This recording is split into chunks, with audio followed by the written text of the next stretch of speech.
열정과 에너지로 가득한 민족지성의 상징 고려대학교 법학전문대학원.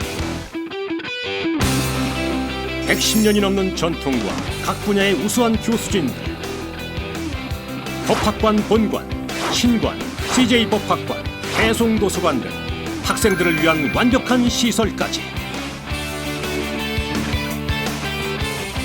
인간을 향하고 세상을 깨우는 고려대 법학전문대학원.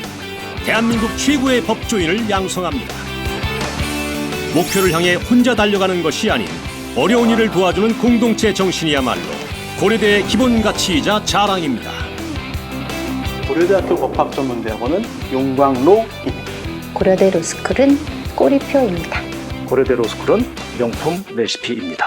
고려대학교 로스쿨은 사랑입니다. 여기는 로스쿨입니다. 그 첫 번째 이야기가 고려대학교에서 시작됩니다.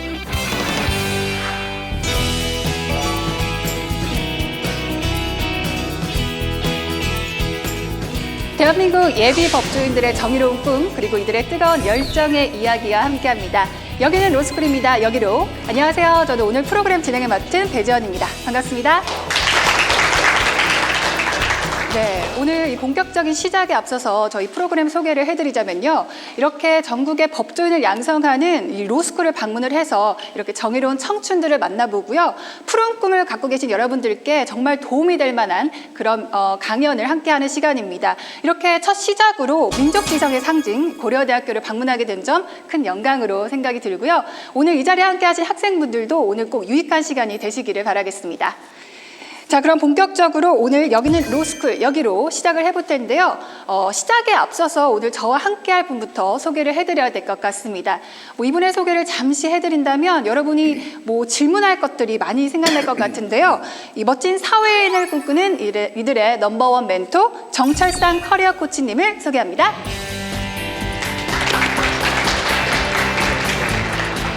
네, 반갑습니다. 제가 사전에 소개는 해드렸지만요. 본인이 직접 또 소개 한번 해주시면 좋을 것 같아요. 흰눈 사이도 취업될까 말까 고민하는 청춘들을 위한 열심히 커리어를 코칭하고 있는 정철상입니다.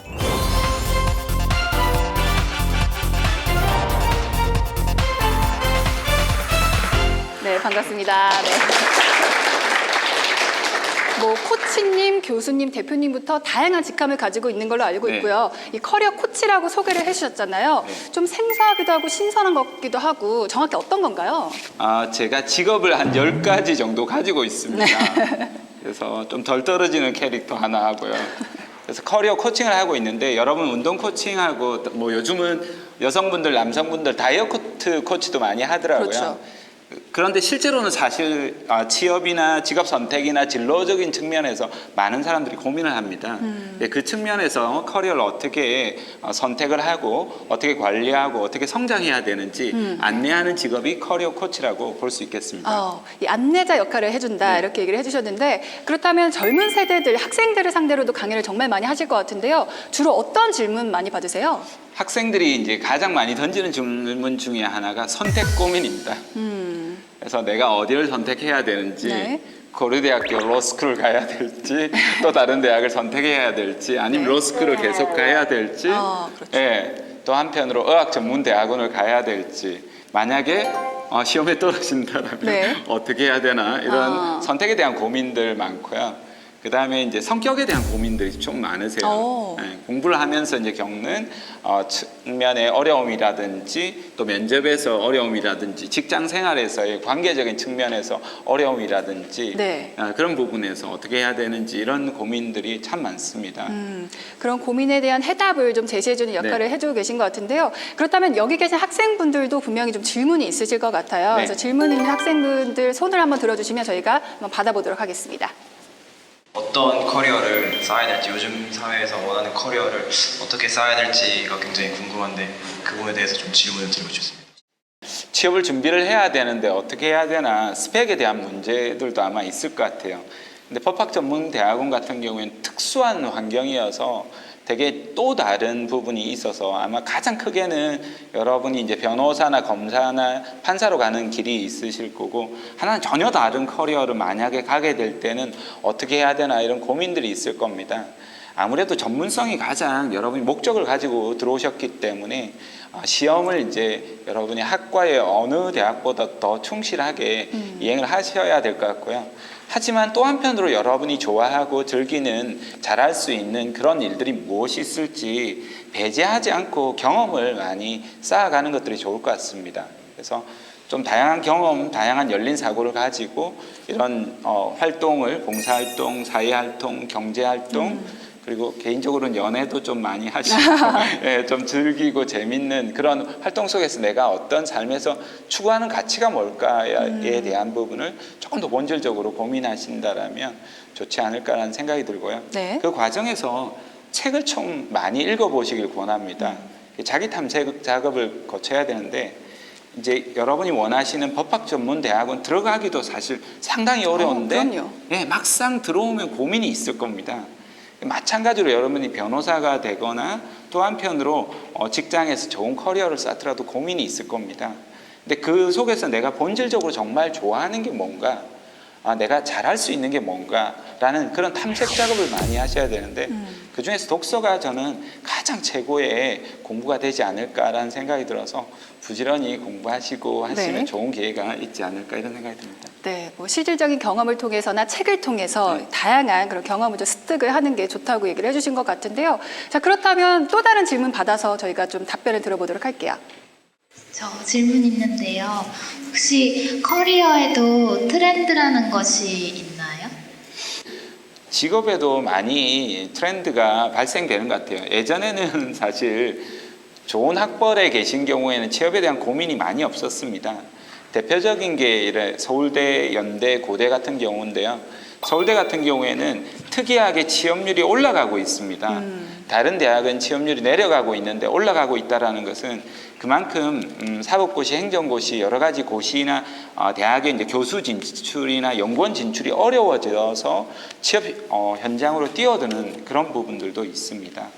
또 한편으로는 이제 취업 현장에서 가장 중요시 여기는 것 중에 하나가 역량 중심의 채용을 많이 합니다.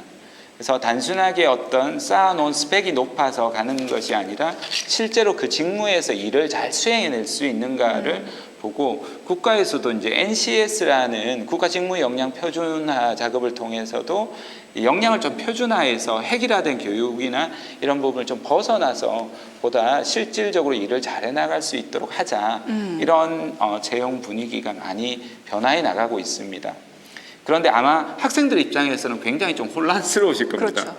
왜냐하면 과도기적인 그 과정에 있기 때문에 어딘가는 스펙이 필요 없다라고 하면서 여전히 스펙을 따지는 또 기업이나 여러 가지 기관들이 되게 많습니다.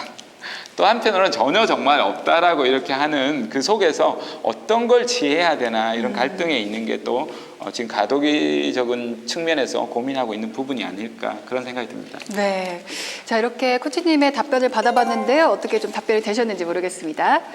자, 이렇게 저희가 두 분의 학생께 질문을 받아봤고요.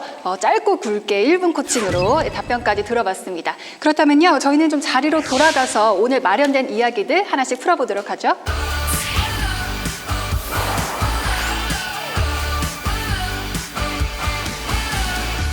특히 법대생 여러분 공부 진짜 열심히 하잖아요.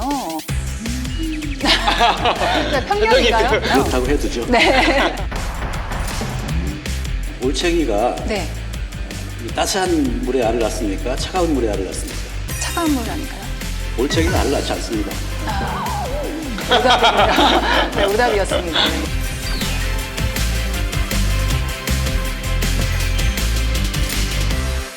자, 그럼 지금부터 저희는 이 자리에 앉아서요. 여기는 로스쿨입니다. 여기로 준비된 순서를 하나하나 좀 풀어볼까 하는데요. 첫 번째 순서는 뭐 저희 프로그램 이름에 걸맞게 이 고려대학교 로스쿨에 대해서 알아보는 시간을 좀 갖도록 하겠습니다. 자, 오늘 도움 말씀 주시면서 이야기 함께 나눠주실 명순구 교수님 함께 자리하셨습니다. 안녕하세요. 첫 번째 순서에 네. 우리 고려대학교를 찾아주셔서 많이 감사드리고요. 네. 저는 우리 고대 로스쿨에서 민법을 강의하고 있는 명순구라고 합니다. 네. 반갑습니다. 네, 반갑습니다.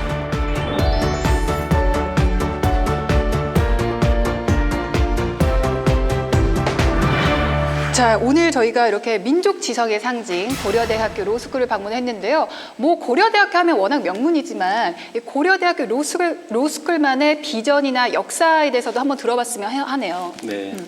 지금으로부터 110년 전에 1905년에 만들어졌어요. 우리나라에 처음으로 고등교육으로서의 법학교육을 실시한 곳이 바로 이 고려대학교입니다. 물론 그 당시에는 이름이 고성전문학교였지만, 그래서 법학 고등교육을 처음으로 이 나라에서 시작한 것이 우리 고려대학교다 이렇게 생각이 들고요. 그때의 우리 고려대학교를 만들 때의 이념이랄까요? 네. 그거는 교육 구국이었습니다. 그러니까 교육으로서 나라를 구하겠다. 아시듯이 1905년이라고 하는 것은 우리나라가 굉장히 어려울 때였지 않겠습니까? 그렇죠. 나라를 구하는 것은 젊은 학생들이다, 교육이다라고 하는 그런 숭고한 이념으로 만들어진 학교이고 2009년이죠. 로스쿨이 시행되면서 우리도 로스쿨 체제로 이렇게 갔습니다. 어떻게 보면은 이제 법학의 역사를 우리 고려대학교가 만들었다라고 할 수 있는데 역사를 만든 사람에게는 영예도 있지만 책임감도 크다고 생각되는데요. 역사를 만든 사람이 또 역사를 극복해야 되는 게 아닌가 그런 생각이 듭니다. 그래서 이 새롭게 변화하는 이런 법학 이 분야의 교육이라든가 학문 이 분야를 새롭게 혁신할 수 있는 이런 인재들을 키우기 위해서 우리 고려대학교는 많은 노력을 하고 있습니다. 요즘 법학전문대학원이 20군데가 넘는다라고 하더라고요. 그래서 아마 이 방송을 보시는 분들도 어느 법학전문대학원을 들어가는 게 더 좋을까 이런 고민을 하고 계시지 않으실까 이런 생각이 드는데요. 요즘 학생들이 되게 똑똑하거든요. 어느 대학이 좋은가, 어떤 전문성이 있는가, 하고 나면 어떤 비전이 있는가 이런 고민을 많이 하는데 그런 학생들을 통해서 어떤 전문성을 가지고 있는지 조금 더 알려주시면 좋겠습니다. 제가 고려대학교에 있는 사람이 뭐 고려대학교 좋다고 하면은 그게 믿을지 모르겠는데 그래도 우리 고려대학교는 매우 훌륭한 대학입니다. 말씀하신 대로 20개가 넘는 로스쿨이 있는데 각 로스쿨마다 특성들이 있죠. 우리 학교 같은 경우에는 한 2가지의 특성을 가지고 있다 이렇게 요약을 할 수 있을 것 같습니다. 하나가 글로벌리제이션이라고 할 수 있겠고 또 하나는 전문화, 스페셜라이제이션 이렇게 2가지로 요약을 할 수 있겠는데 이런 그 2가지를 통해서 우리 고려대학교는 교육 목적을 지도자적 법률 실무가 그리고 학자를 양성하겠다라고 하는 이것이 이제 교육 목적입니다. 이걸 실현하기 위해서 글로벌리제이션과 관련해 가지고는 GLP라고 하는 그런 프로그램이 있습니다. GLP라고 하는 것은 글로벌 리걸 프랙티스라고 하는 것의 이니셜인데요. 여기에서는 이제 국제 비즈니스하고 국제 통상 법무 이거를 추구로 해서 교육을 하고 있고 그 외에도 이제 여름 방학 때마다 세계의 그 대단한 석학들을 초빙해서 썸머 비지팅 스칼라라는 이름으로 학생들에게 개방성 있는 그리고 세계의 참 좋은 분들과 소통할 수 있는 그런 기회를 제공을 하고 있습니다. 그리고 뭐 법학 유수 기관 특히 로스쿨이라든가 이런 데하고 교류 협력이라든가 공동 프로그램 같은 거를 하고 있고요. 또 우리 학생들을 국내의 어떤 로펌이라든가 이런 데 한정되지 않고 국제 기구라든가 이런 곳에 폭넓게 학생들의 인턴십을 인턴으로서 파견하는 이런 것들을 하고 있습니다. 사실 뭐 국제화라고 하는 것은 우리 학교만의 문제는 아니고 우리 국가 전체의 문제이겠죠. 근데 또 우리 고려대학교가 담당해야 될 특별한 미션이 있다고 생각합니다. 그러니까 국제 교류라고 하는 것이 보여주기 위한 교류가 아니라 정말 이 나라의 미래를 이끌어 나갈 수 있는 그런 젊은이들에게 그 힘을 줄 수 있는 실질적이고 효율적인 이런 국제 교류가 된다고 생각하고 그렇게 운영을 하고 있습니다. 17개의 전문 과정이 있습니다. 그래서 학생들이 선택할 수 있게 스스로가 그래서 거기에는 이제 공익 인권, 또 금융, 조세, 또 분쟁 해결, 뭐 해상 이렇게 다른 학교에서 볼 수 없는 전문화된 이런 그 과목군들을 가지고 있습니다. 저렇게 쭉 듣고 나니까 정말 이 전문 분야가 좀 세분화가 돼 있고요. 또 학생분들에게 실질적으로 도움이 될 만한 프로그램들이 참 잘 되어 있다 이런 생각이 듭니다. 저렇게 고려대학교 로스쿨에 대한 이야기를 쭉 나눠보고 있는데요. 지금부터는 좀 더 구체적으로 들어가서 이야기를 나눠볼까 합니다. 저희가 그냥 알아보면 좀 재미가 없으니까요. 러브라는 단어를 통해서 좀 알아볼까 해요. 러브하면 이게 사랑이라는 단어 아닙니까? 그런 뜻도 있지만요. 혹시 로스쿨에 들어오면 이렇게 미팅이라든지 이런 거 뭐 그런 거야 어딜 가도 많이 시켜주시는 게 아닌가 이런 것들. 그런 의미에 더해서 다른 의미로 좀 풀어볼까 합니다. L은 리트고요.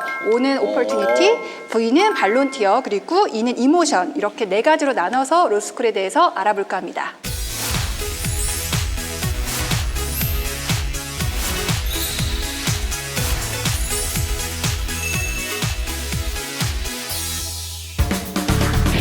러브스토리인 고려대 법학전문대학원. L. 리트 법학전문 시험을 포함한 창의 인재 선발. O. 오퍼튜니티 기회를 통한 다양한 혜택. V. 볼런티어 봉사활동의 활성화. E. 이모션 감성을 통한 교류까지. 고려대학교 로스쿨의 러브스토리를 공개합니다. 한국의 근현대사와 함께해온 110년 뿌리 깊은 역사의 고려대학교. 먼저 고대 정신을 갖춘 인재로 자기 분야의 전문가 양성을 목표로 합니다. 우수한 커리큘럼과 이론과 실무에서 인정받은 유능한 교수진의 지도하에 배출된 전문 법조인들. 졸업생이 자리매김할 수 있도록 뒷받침해주는 교수진의 멘토링과 체계적인 시스템을 통해 사회 각계각층에서 활동하고 있습니다. 이 100년이 넘는 역사 동안에 우리 이 고대에서 배출된 그 법조인 선배들의 숫자가 엄청나지 않겠습니까? 지금 현재 현직에도 한 3,400명 정도가 판사로서, 검사로서, 변호사로서 이렇게 활동을 하고 있습니다. 이 3,400명 이상의 현직 이 법조인이 중요한 어떻게 보면 멘토 역할을 해줄 수 있는 것이죠. 우리 재학생들을 위해서. 선후배 간 끈끈한 동문의식으로 서로 끌어주고 당겨주는 탄탄한 인프라는 물론 사회적 약자를 위한 봉사활동. 학업적인 측면에서 멘토링이라는 제도가 있어요. 그래서 2, 3학년 선배들 중에서 성적이 뛰어나거나 아니면 해당 과목에 굉장히 지식이 깊은 선배들이 직접 1학년 후배들을 멘토링하면서 그 과정에서 후배들은 당연히 공부 팁이라든지 아니면 학문적으로 알지 못했던 점을 좀 더 수업 시간에 알지 못했던 점을 조금 더 밀착적으로 물어볼 수 있어서 굉장히 도움이 많이 되고요. 우리나라 어디를 가더라도 우리 그 고대에 선배들이 항상 있습니다.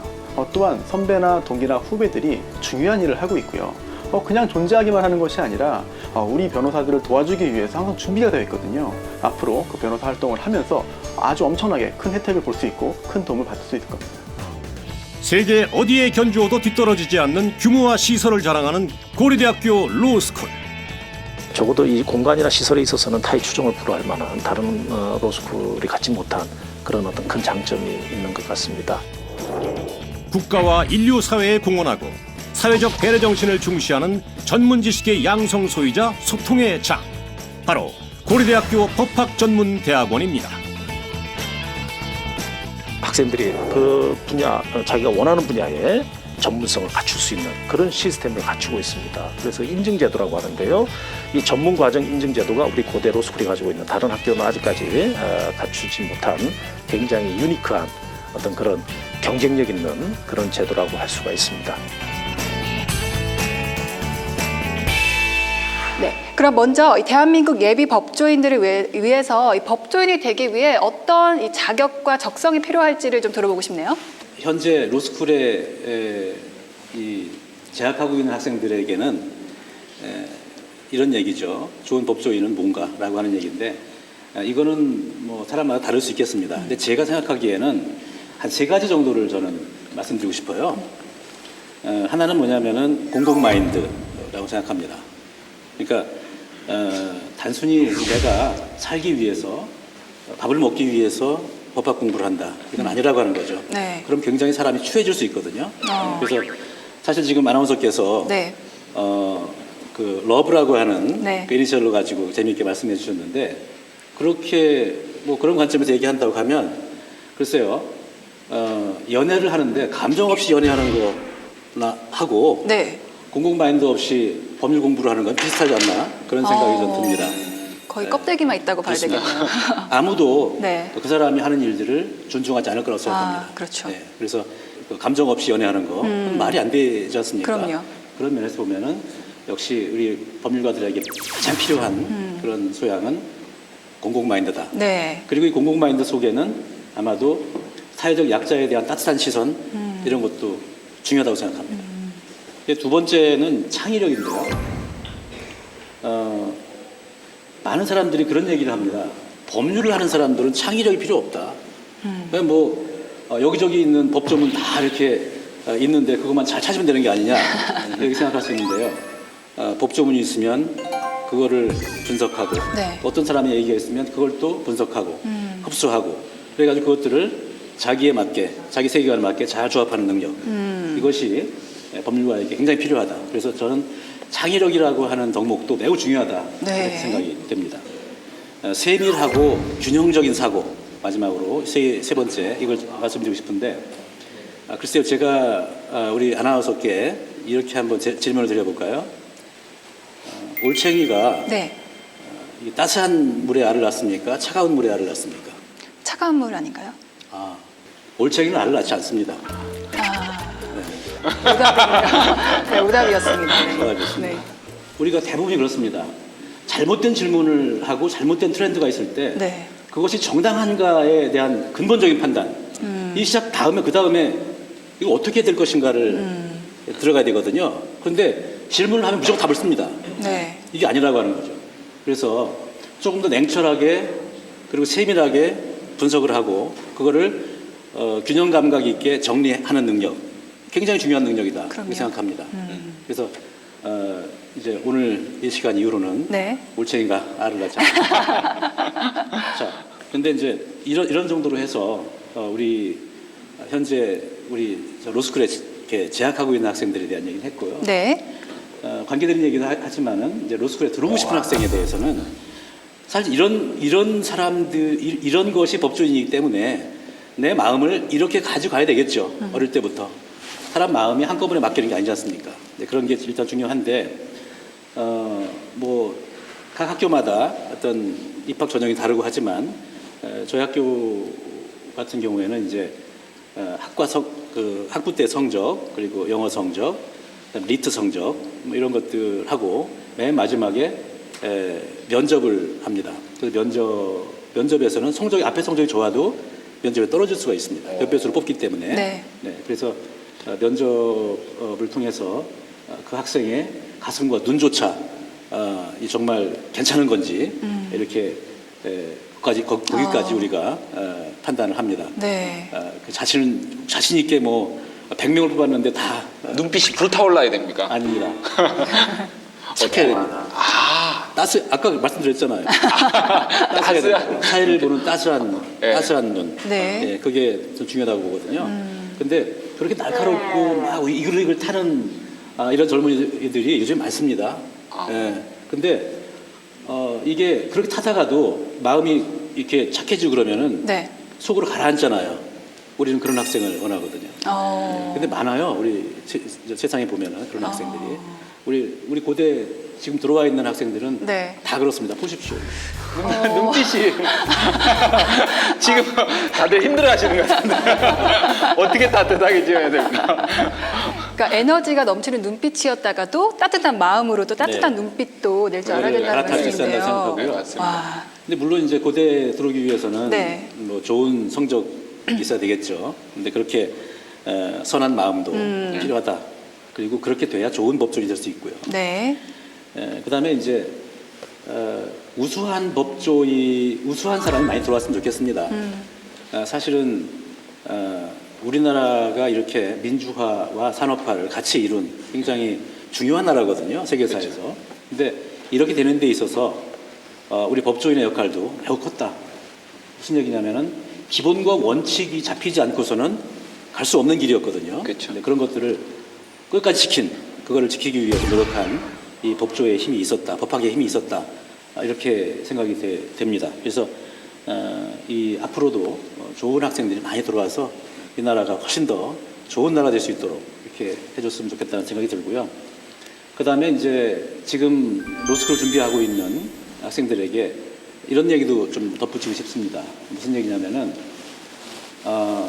대학생, 아직 학부에 있는 대학생, 뭐 중학생, 고등학생 참 이 마음이 뭔가 여리고 네. 그렇죠. 상처도 많이 받을 수 있고 그런 나이 있지 않습니까?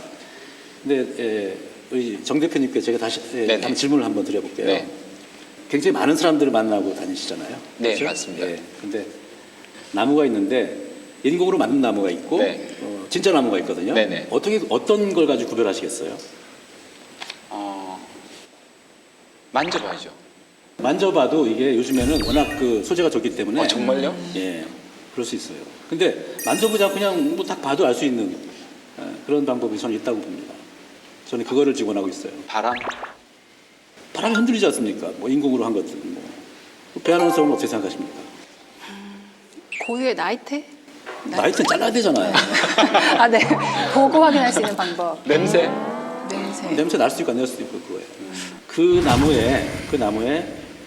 나무가 아주 완전한 잎새만 달고 있는가? 네. 아니면 벌레도 먹고 바람에 찢기기도 하고 또 반쯤 떨어진 뭐 이런 것도 달고 있고 한다. 네. 낙엽지기도 하고 이런 그 차이인 것 같아요. 네. 그 자연스러운 상처의 흔적이나 자연스러운 나무라고 하는 것은 완전한 나뭇잎만 달고 있을 수는 없다. 그렇죠. 예, 그거 동의하십니까? 네. 동의하십니까, 대표님? 별로 동의 못합니다. 제가 나무들을 요즘에 뭐 좋은 나무도 많이 있으니까. 네. 근데 이제 제가 드리고 싶은 말씀은 뭐냐면 네. 이렇게 그 젊은 가슴들은 상처를 많이 받을 수 있습니다. 네. 그래서 근데 이제 젊음이라고 하는 것은 실패를 반드시 해야 됩니다. 그 실패 없이 자기가 원하는 것을 가질 수 없다고 생각합니다. 그래서 그 실패했을 때 중요한 건 뭐냐면 그 실패의 어떤 그 흔적이 있겠죠. 그 흔적이 나중에 어떤 그 좋은 자기 목표를 달성했을 때 네. 그때 그것이 훈장이 될 수 있도록 그래서 자기 후배에게 내가 그때 이렇게 아파가지고 이렇게 된 건데 근데 이렇게 잘 살았어. 이것이 사람들에게 용기를 줄 수 있지 않는가 생각이 됩니다. 네. 사실 제가 가끔 생각하는 것 중에 저는 그 위인전을 보면 옛날부터 그랬어요. 너무 힘들어요. 다들. 네, 그러니까 뭐 10살 때 뭐 대단하게 뭐 곱하기도 막 하고 막 이래서 제가 사실 10살 때 굉장히 고민했거든요. 나는 틀렸구나. 네. 근데 꼭 그런 건 아니더라고요. 그래서 이렇게 누구의 어떤 실패담 이런 것들이 오히려 뒷사람들에게는 큰 용기를 줄 수 있다. 이렇게 생각이 되거든요. 네. 근데 저희 세대에는 그렇게 말하는 분들이 많지 않았는데 우리 젊은 세대에서는 앞으로 한 20년 후 이런 때에는 그렇게 좀 많이 따뜻한 그런 리더가 좀 많이 나왔으면 좋겠다. 네. 근데 그 따뜻한 리더의 어떤 덕목이랄까 이거는 그런 훈장들을 잘 붙이고 다니는 거 이게 아닌가 그런 생각이 듭니다. 네. 아주 좀 길었네요. 네. 너무 따뜻한 조언까지 네네. 이렇게 함께 해주신 것 같습니다. 정말 이 좋은 법조인이 되기 위해서는 이런 뭐 소양들이 필요하다는 얘기도 해주셨고요. 정말 다양한 자격과 소양이 필요한 부분이라는 생각이 듭니다. 자, 그렇다면 이어서 O입니다. 오퍼튜니티에 대한 얘기를 좀 나눠볼 텐데요. 즉, 기회에 대한 얘기잖아요. 이렇게 학생분들이 이 기회를 잡기 위해서 특히 법대생 여러분 공부 진짜 열심히 하잖아요. 편견인가요? 표정이 조금. 정말 공부하는 이미지가 강한 그런 전공 중에 하나잖아요. 그렇다고 해두죠. 네.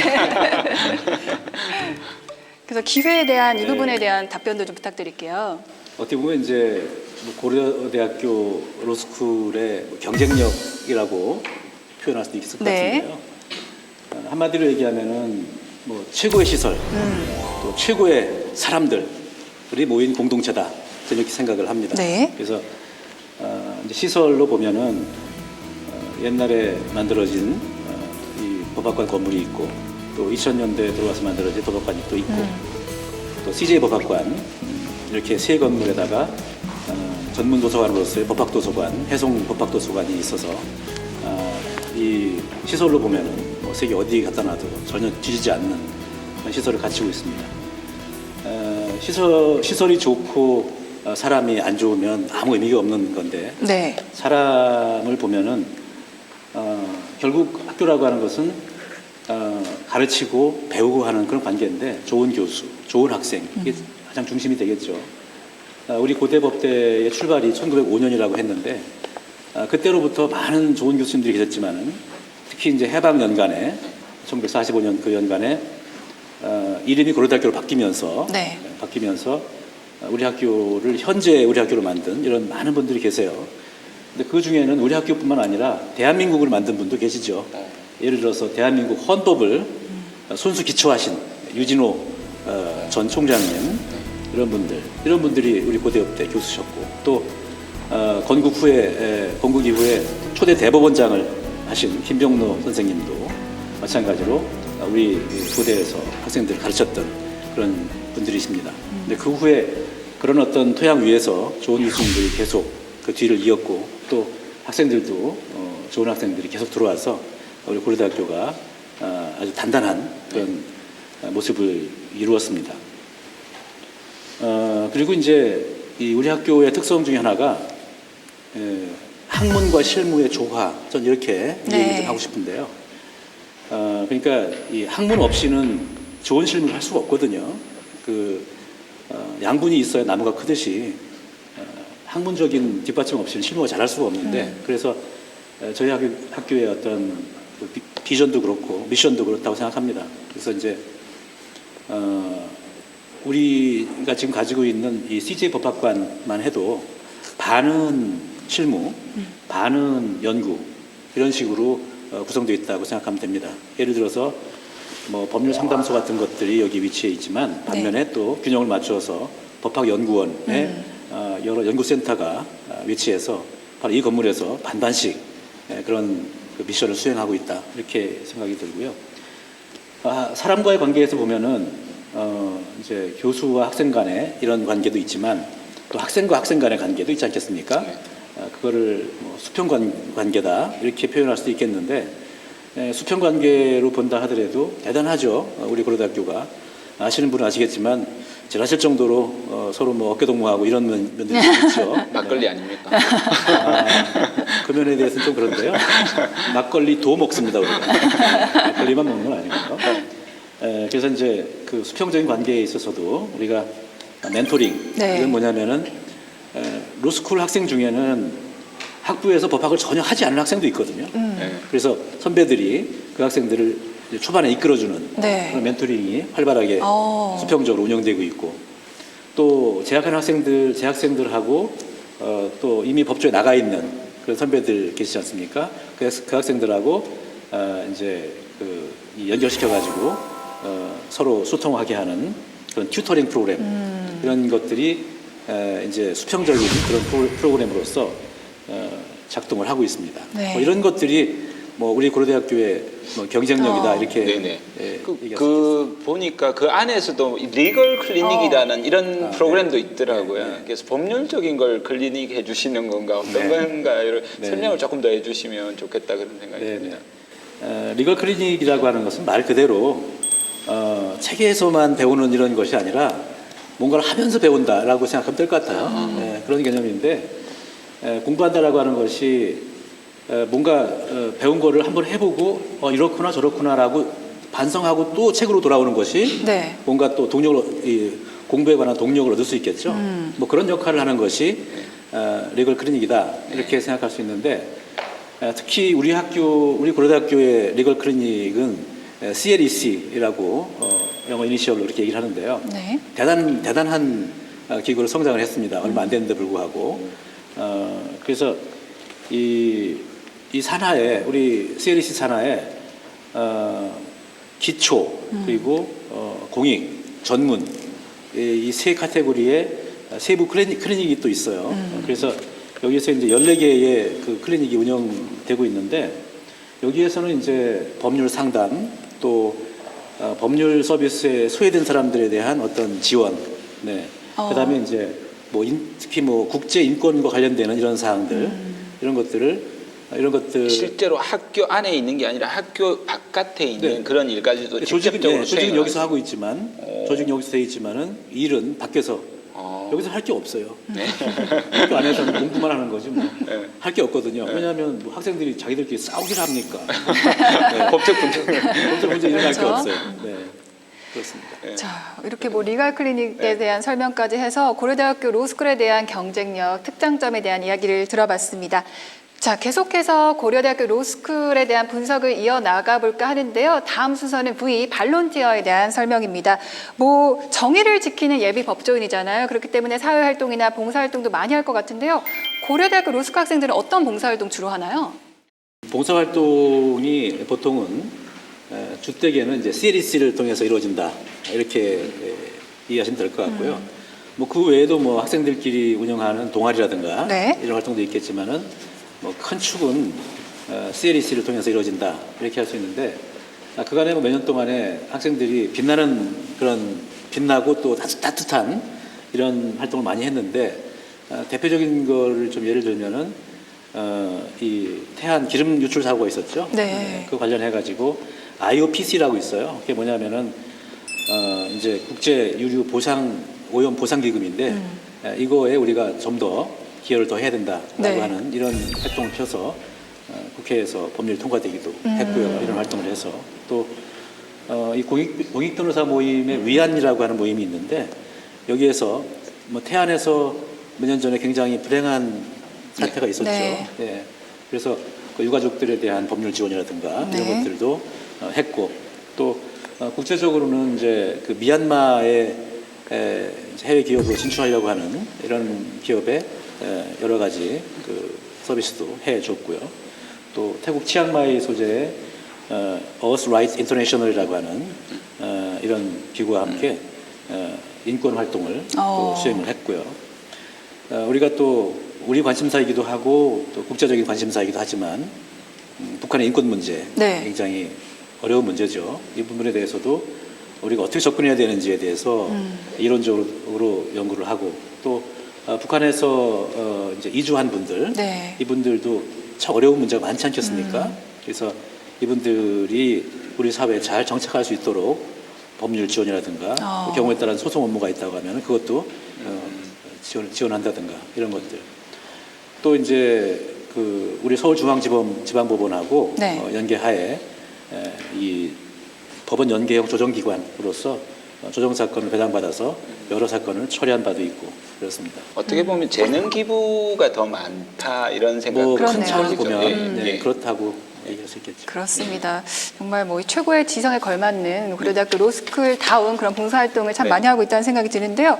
이 대학대 봉사활동이 실질적으로 커리어에도 좀 어떤 도움을 주는지도 코치님께 듣고 싶어요. 일단 기본적으로 사회적 약자에 대한 배려다 보니까 네. 요즘 뭐 배려 사회 이렇게 이야기를 하다 보니까 배려가 없는 그런 측면에서 아무래도 그 마음을 기르는 그런 소양이 되어 있는 사람으로 인식하는 게 아무래도 가장 큰 첫 번째 부분이 아닐까 이런 생각들이 듭니다. 어떻게 보면 우리가 과거에는 품앗이라는 것이 있었는데 네. 품앗이라는 것이 거의 사라지고 사회적 품앗이가 그런 형태로 이루어지는 게 사회적 봉사활동이지 않을까. 지금 말씀하신 것처럼 재능 기부 같은 경우에도 굉장히 저는 중요한 봉사활동이다. 땀으로 흘리는 것 이상의 가치가 있는 네. 그런 활동이다는 그런 생각이 듭니다. 네. 두 번째로는 이게 이제 자기 마음의 치유입니다. 봉사라는 건 늘 남을 도와준다라는 개념으로 접근을 하지만 실제로 가보면 내가 마음이 오히려 치유가 되고 마음을 내려놓는 것이 사실 우리가 인간 존재가 영원할 수 있는 방법이라고 신화학자 조셉 캠벨이 그런 이야기를 하거든요. 진시황은 영원히 살고 싶어 하지만 그 과도한 욕심 때문에 영원히 살 수 없는 인간적인 한계를 벗어날 수가 없는 거죠. 그 욕심이 가지고 있는 상황에서. 근데 봉사라는 것은 그런 것을 뛰어넘을 수 있는 마음을 주지 않나 이런 생각이 듭니다. 세 번째로는 그 사회적 관심이지 않을까 이런 생각이 듭니다. 우리가 이제 사회에 적극적으로 이렇게 개입을 하면서 그 말씀하신 것처럼 한국이 조금 더 발전해 나아갈 수 있는 역할을 하는 눈에 보이지 않는 역할을 하는데 그런 역할에서 정말 큰 역할을 하는 게 봉사활동이지 않을까 네. 그런 생각이 듭니다. 네.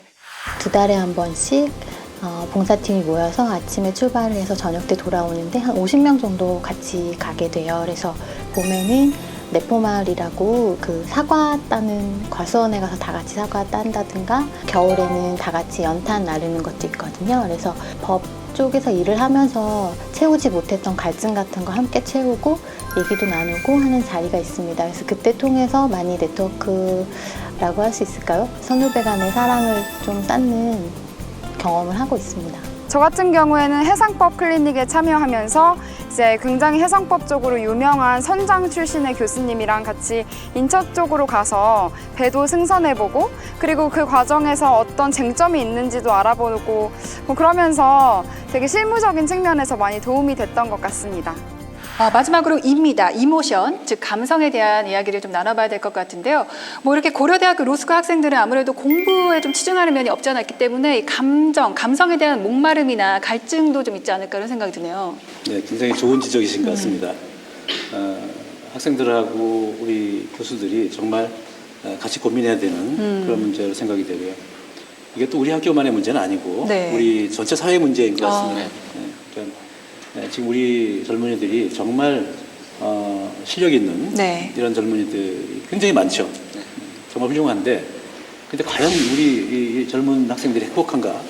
이거는 안 그런 게 많은 것 같아요.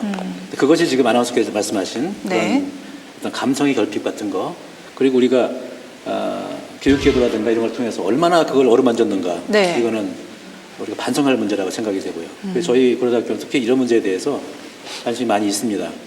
그래서 사실은 제 경험으로 봐도 그리고 학자들이 말씀하시는 걸 봐도 이런 얘기를 하잖아요.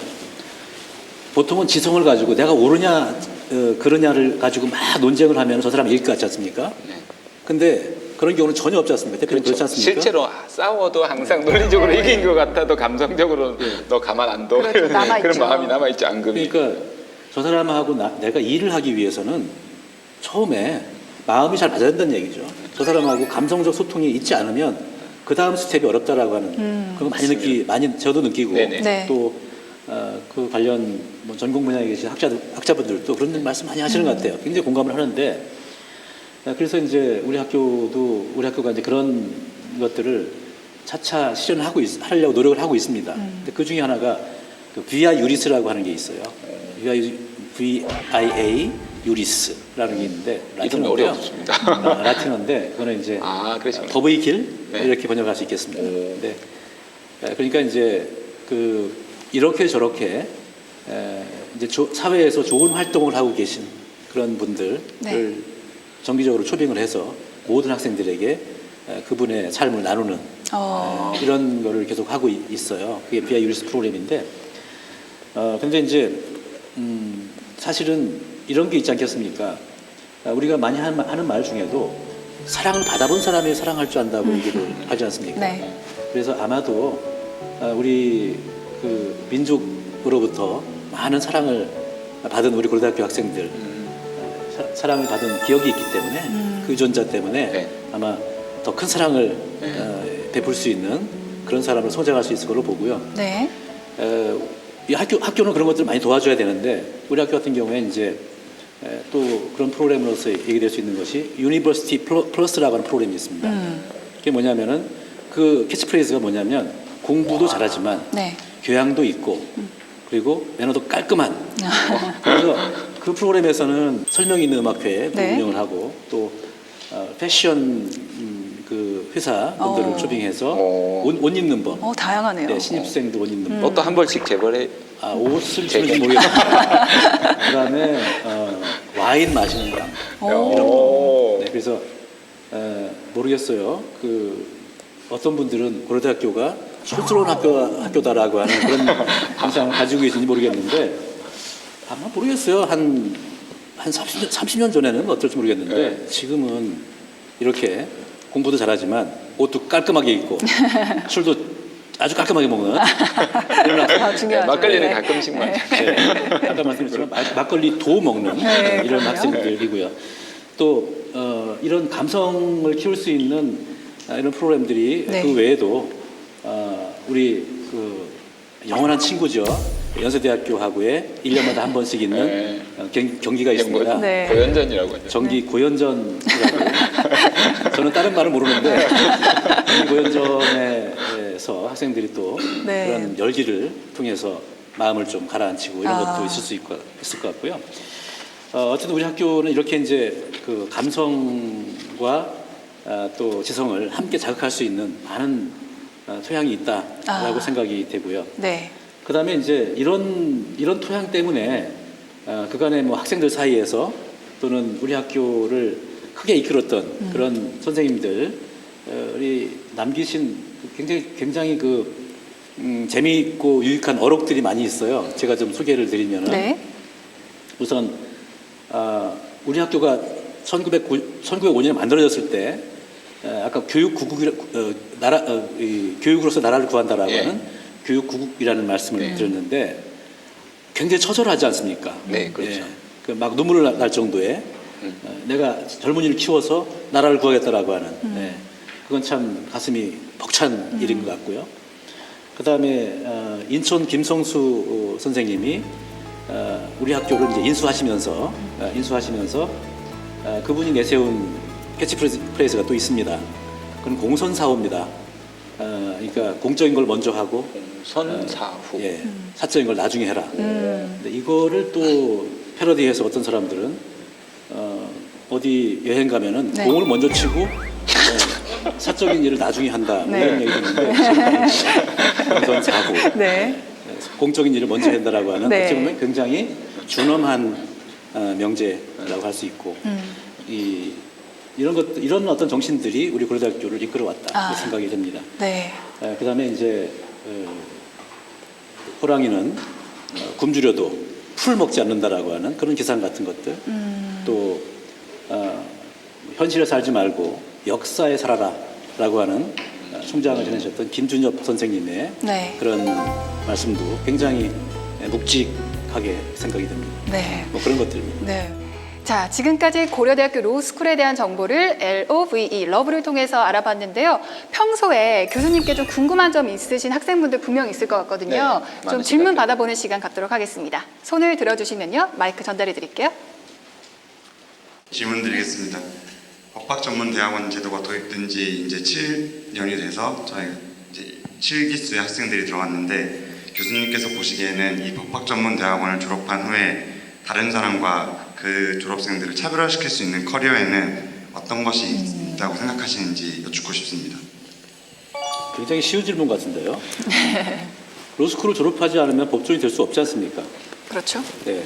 그러니까 법률가로서의 전문적인 길을 가기 위해서는 반드시 로스쿨을 졸업해야 되기 때문에 그것부터가 많이 다르지 않는가 그렇게 생각이 되고 그다음에 이제 그것이 다는 아니고 이제 로스쿨을 졸업해서 그 다음에 뭘 할 것인가라고 하는 것은 사실은 참 다양하게 가야 될 것 같고 실제로 로스쿨 제도의 기본 취지도 법률의 문턱을 낮추겠다라고 하는 그런 겁니다. 그래서 우리 국민들이 법률적인 생활을 공정한 생활을 할 수 있도록 이거를 도와주기 위해서 로스쿨이 생겨난 거겠죠. 그래서 뭐 그런 사명을 좀 잘 이렇게 기억하면 좋지 않을까 이렇게 생각되네요. 네, 대한민국 예비 법조인들과의 행복한 만남, 여기는 로스쿨입니다. 여기로 지금까지 명승구 교수님과 함께 고려대학교 로스쿨에 대한 자세한 정보를 알아봤습니다. 잠시 뒤에는 또 여러분께 뜨거운 이야기 들려주실 게스트 모시고 2부 시작하도록 하겠습니다.